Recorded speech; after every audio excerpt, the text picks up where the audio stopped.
नमस्कार, news makers में आपका स्वागत है। मैं हूं प्रकाश हिंदुस्तानी। आज इस कार्यक्रम में हमारे साथ मौजूद हैं श्री सलील कटारे जी, जो संयुक्त पंजीयक हैं। संयुक्त आयुक्त का पद भी उनके पास है। सहकारिता विभाग में बहुत बड़ी हस्ती हैं और साहित्य के बड़े ज्ञाता हैं। एमए हिंदी साहित्य में किया है, लेकिन सहकारिता के क्षेत्र में आ गए हैं। आपका हमारे स्टूडियो में बहुत बहुत स्वागत है कटारे जी।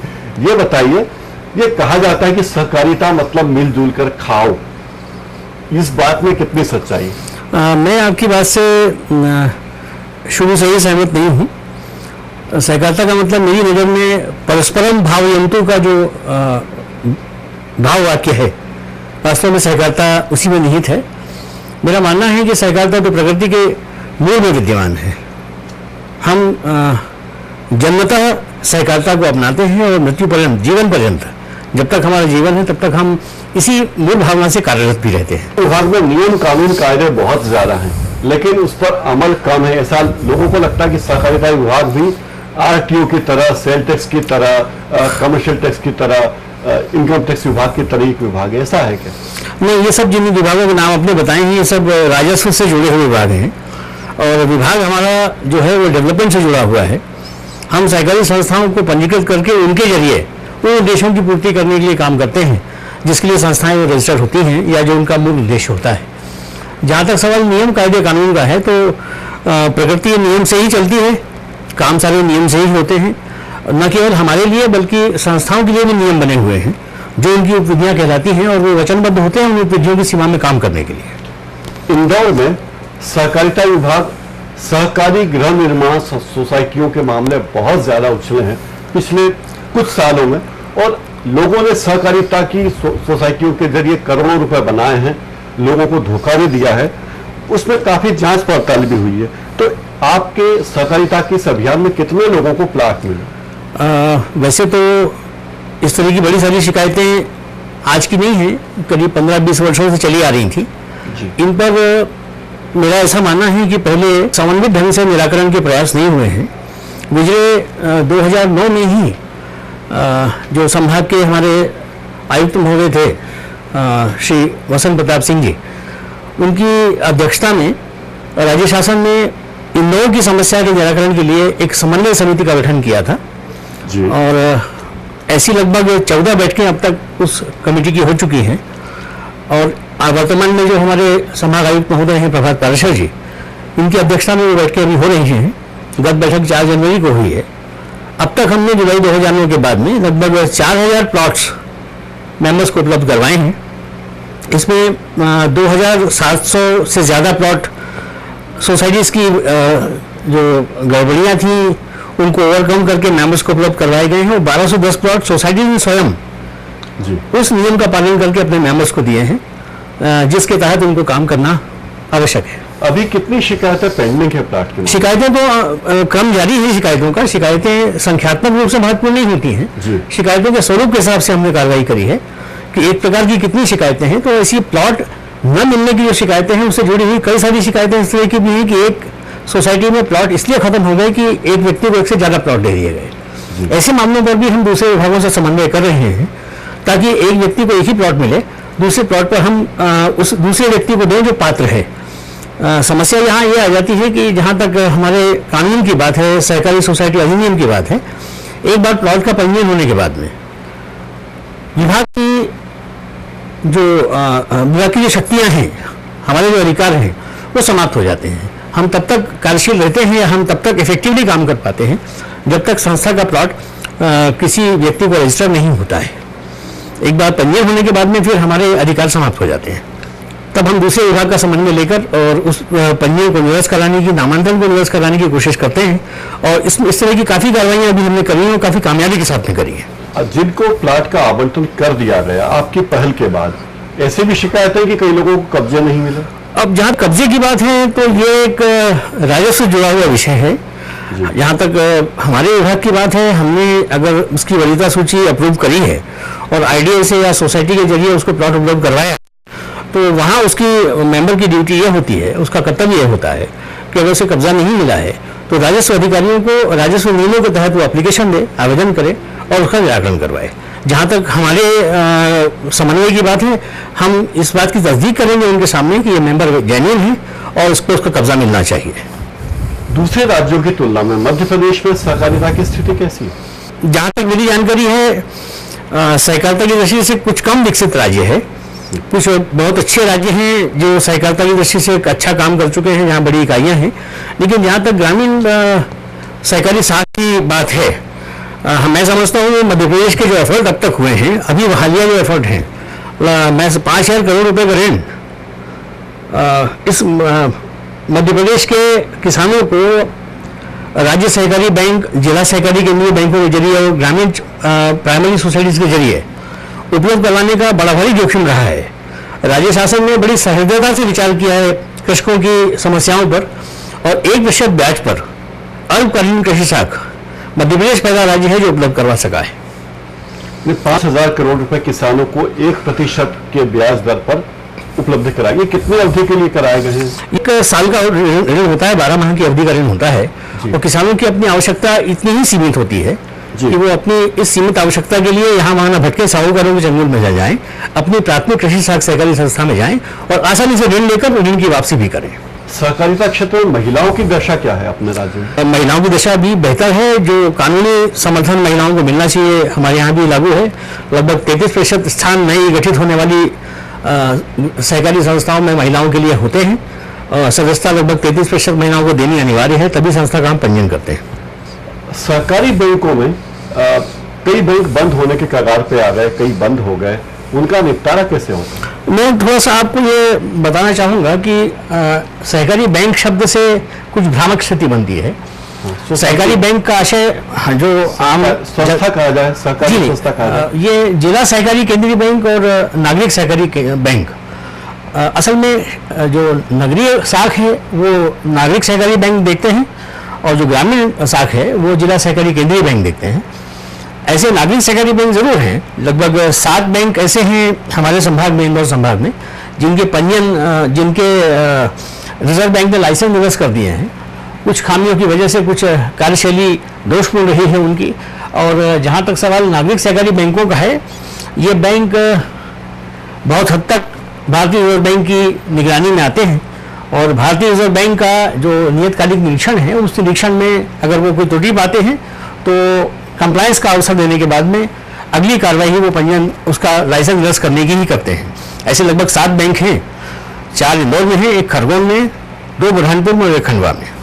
इंदौर की कौन सी संस्थाएं जो बहुत अच्छा कार्य कर रही, आप उनकी पीठ थपथपाना चाहेंगे, जिनके खिलाफ कोई शिकायत नहीं मिली? शिकायतें न हो ऐसी संस्था को ढूंढना बहुत मुश्किल काम है। केवल शिकायतें हैं इसलिए खराब है कोई संस्था, ऐसा नहीं है। उसका अपना जो कार्य निष्पादन है, कार्य का जो निष्पादन है, इसके जो कार्य निष्कर्ष हैं, वो ऐसे होने चाहिए जो उस उद्देश्य की पूर्ति करने के लिए हो जिसके लिए वो संस्था गठित हुई है। यहाँ पास में एक शीतगृह संस्था है राउ की, मैंने खुद विजिट किया है, मेरे रजिस्ट्रार भी वहाँ गए हैं।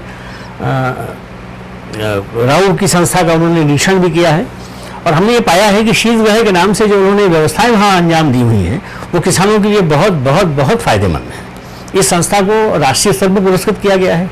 ये तो इंदौर की बात है। इसके अलावा मैं उल्लेख करना चाहूँगा सहकारी शक्कर कारखाने का, नवल सिंह सहकारी शक्कर कारखाना बुरहानपुर। मुझे सौभाग्य मिला कि मैंने वहाँ अपनी सेवाएं दी हैं, लगभग 1-1.5 साल में वहाँ रहा हूँ, और मैंने वहाँ अपने कार्य के दौरान उस संस्था के प्रति किसानों के जुड़ाव को देखा है। बहुत गहरे जुड़े हुए हैं लोग, और जितनी शिद्दत के साथ, जितनी आस्था विश्वास के साथ में वो अपनी सहकारी संस्था को स्नेह करते हैं, उसको देखकर लगता है कि संस्था का भविष्य बहुत उज्जवल है। जैसे सहकारी क्षेत्र में शक्कर के कारखाने स्थापित हो गए, हमारे इंदौर जिले में बदलाई में शक्कर कारखाना स्थापित हुआ था, लेकिन गन्ने की पैदावार कम होने से या बहुत कम होने से उसे बंद करने की नौबत आ गई है। ऐसे कोई सोया प्लांट हमारे यहाँ क्यों नहीं खुलते सहकारी क्षेत्र में? कहना आपका सही है। अगर इस प्रकार के लोग कुछ हमारे पास आते हैं प्रस्ताव लेकर, तो हम बराबर विचार करेंगे, और अगर इस प्रकार के कृषकों की तरफ से बात आती है तो उसका प्रोजेक्ट भी प्लान होगा, और हम शासन की जानकारी में भी बात लाएंगे। सहकारिता कानून की कुछ कई बातें ऐसी जो लोगों को नहीं मालूम है, उनके फायदे की बात हो सकती है, तो आप वो बातें शेयर करना चाहेंगे हमारे दर्शकों के साथ? सहकारिता एक अधिनियम है, वो उसमें जो पहला क्लॉज है वो तो सहकारी संस्थाओं के लिए होता है। अगर सहकारी संस्थाएं स्वयं वो काम नहीं करती जिनके लिए उनको अधिकार दिए गए हैं, संचालक मंडल वो काम नहीं करता है, तभी रजिस्ट्रार की भूमिका यहाँ आती है। असल में संस्थाओं के मेंबर्स को अवेयरनेस के लिए जी संस्थाओं के स्तर पर एक अलग से निधि का निर्माण करना चाहिए। जैसा कि अभी हालिया संशोधनों में आया है कि लगभग शुद्ध लाभ का 2% शिक्षण प्रशिक्षण निधि के रूप में प्रत्येक संस्था बनाएगी अपने मेंबर्स के एजुकेशन के लिए, अपने कर्मचारियों के एजुकेशन ट्रेनिंग के लिए। उनको प्रतिवर्ष इस प्रकार के कार्यक्रम करने चाहिए। और जहाँ तक वार्षिक आम सभा की बात है, वार्षिक आम सभा केवल पेपर पे ना हो, वास्तव में हो, और प्रत्येक सदस्य की ड्यूटी हो कि वो उस आम सभा में जावे और अपनी बात वहाँ रखे, या वहाँ के कार्यक्रमों के बारे में, वहाँ के प्लान के बारे में, वहाँ के कार्य निष्पादन के बारे में अच्छी तरह अवगत हो। एक संस्था से जुड़ना मतलब उस संस्था के सारे कार्यों को जानना होता है। केवल अपने उद्देश्य की पूर्ति करने के लिए संस्था से जुड़ना नहीं चाहिए। होता यही है कि हम केवल अपने उद्देश्य की पूर्ति करके शांत होकर बैठ जाते हैं और संस्था के विषय में हम बिल्कुल भी नहीं जानना चाहते। अगर संस्था में गड़बड़ी चल रही हो तो शुरुआत कैसे करें? जांच की, उसके खिलाफ आंदोलन की, या मांग? सबसे पहले तो मेंबर्स को जिनको शिकायत है वो अपने अध्यक्ष को, जिसको कि उन्होंने चुना है, या उस संचालक मंडल के संचालक को, जो कि इन सब की बातों के लिए वहाँ प्रतिनिधि बन के बैठे हैं, उनके संज्ञान में ये सब बातें लाना चाहिए। और उनकी भी ड्यूटी ये है, जो लिखी गई है, कि वो अपनी बैठक में ऐसे विषयों पर खुलकर बात करें और नियमों के तहत उस पर निर्णय लें। अगर कोई कठिनाई आती है तो जिले के उपपंजीयक या जो सहायक पंजीयक हैं, सहायक आयुक्त हैं, उपायुक्त हैं, उनसे संपर्क करें। और फिर भी अगर कठिनाई का निराकरण नहीं होता है तो यहाँ संभाग में मुझसे भी बात कर सकते हैं। वैसे इतनी कठिन समस्याएं नहीं होती हैं जिनका निराकरण संस्था अपने स्तर पर ना कर सके। आपने 18 संस्थाओं के खिलाफ कार्रवाई की है, 3 भूमाफिया, कथित भूमाफिया के खिलाफ भी आपने सख्त कदम उठाए हैं। ये क्या है कदम? महत्वपूर्ण बात यहाँ पर है, किसी भी गड़बड़ी को रिवील करना वो केवल ऑडिट के जरिए हम करने में सार्थकता समझते हैं। यदि संस्थाएं अपना ऑडिट नियमित रूप से करवाती हैं तो न केवल ऑडिट कराने से उनको उनकी गलतियों का संज्ञान होता है, बल्कि उनको कंप्लायंस करने का अवसर भी हम देते हैं। पर अनेक वर्षों से लगातार ऑडिट न कराते हुए संस्थाओं में अगर कोई अनियमितताएं हमने पाई हैं तो ऐसी अनियमितताओं पर उनको बख्शना उचित नहीं है। जो दोषकर्ता लोग हैं उनके खिलाफ सख्त एक्शन लेना ही चाहिए। ऐसे कदम उठाने में हमने विलंब नहीं किया है। और जहाँ तक सवाल अध्यक्षों को हटाने का है तो वो एक कानूनी कार्रवाई का विषय है। अगर अधिकारी ने यह समझा है कि संस्थाओं के अध्यक्षों ने अपने कर्तव्यों का पालन नहीं किया है तो जो कर्तव्यों का पालन न करे वो पद धारण करने के योग्य नहीं होता है। लिहाजा उन्होंने इस तरह के आदेश किए हैं और उन्हें वहां से हटाया है। आपको कई दूसरे विभागों से सामंजस्य बिठाना पड़ता है, आईडीए से, टाउन कंट्री प्लानिंग से, नगर निगम और पुलिस से भी कई बार, तो कैसे सामंजस्य बिठाते हैं? जैसा मैंने आपको वार्ता के आरंभ में बताने का प्रयास किया है कि संभाग आयुक्त महोदय की अध्यक्षता में जो कमेटी बनी हुई है उसकी नियतकालिक बैठकें होती हैं। इन बैठकों में ऐसे विषयों पर चर्चा होती है। सभी विभागों के जो कार्य प्रमुख हैं, विभाग प्रमुख हैं, वो उपस्थित होते हैं उन बैठकों में और संभाग आयुक्त महोदय के सामने अपनी समस्याएं हम रखते हैं। उनका वहीं बहुत अच्छा निराकरण हम लेते हैं और उन समस्याओं पर विजय पाते हैं जिनके कारण हमारा काम रुका हुआ है। आप संस्कारधानी के रानी दुर्गावती विश्वविद्यालय से एमए हिंदी साहित्य के अध्येता रहे, साहित्य में आपकी दिलचस्पी रही, फिर इस क्षेत्र में, सरकारी नौकरी में, इस क्षेत्र में कैसे आए? मैंने नौकरी पाने के लिए जैसे कि सभी ने प्रयास करे वैसे प्रयास करे हैं और परीक्षा पास करने के बाद में इस नौकरी में मेरा चयन हुआ है। इसका हिंदी साहित्य से कोई संबंध नहीं है, पर मेरी रुचि का विषय रहा है इसलिए मैंने उसका अध्ययन किया है और आजीविका मेरी समस्या रही है इसलिए मैंने नौकरी करी है। साहित्य में लिखते भी हैं आप? कभी था, तो बहुत दिनों से ऐसा कुछ लिखा नहीं है। कौन आपके प्रिय लेखक हैं? प्रिय लेखकों में तो मैंने प्रेमचंद जी को भी पढ़ा है और उनसे बड़ा प्रभावित हुआ हूँ अपने अध्ययन काल में। पढ़ा तो मैंने हरिशंकर परसाई जी को भी है और हमारी संस्कारधानी के ही थे तो उनसे मुलाकात भी रखी है, उनसे बात भी रखी है और काफ़ी चर्चाएं भी उनसे की हैं। उनके अपने जीवन काल में उनसे मैं मिला हूँ। मेरा सौभाग्य रहा है कि ऐसे लोगों के साथ में मैंने कुछ समय अपना व्यतीत किया है।